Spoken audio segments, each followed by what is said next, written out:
Hi there, my name is Stanley Steen from Team Deberoo, and in this video you will learn how you can post a topic inside the Deberoo community.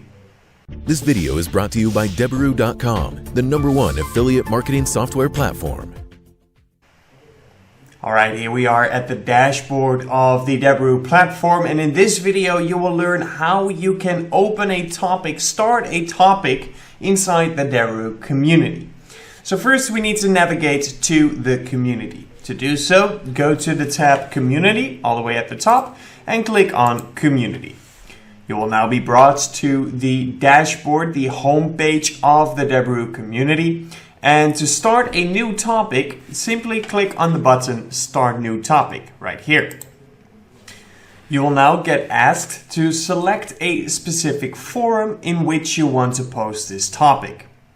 So select the appropriate forum out of the list right here where you want to post your topic. So if you are posting about social traffic like Facebook ads or Twitter or Instagram, use the social traffic forum and press continue. Now this page will open up, which is where you can write down your new topic.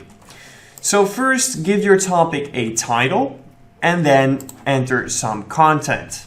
Ask what you want to ask, share what you want to share. You can also include stuff like videos or images. And once you're done, simply click on Submit Post. Once you've done that, your post will now be live and visible to all users of the Deberoo community. You now know how to start a new topic inside the Deberoo community. This video is brought to you by Deberoo.com, the #1 affiliate marketing software platform.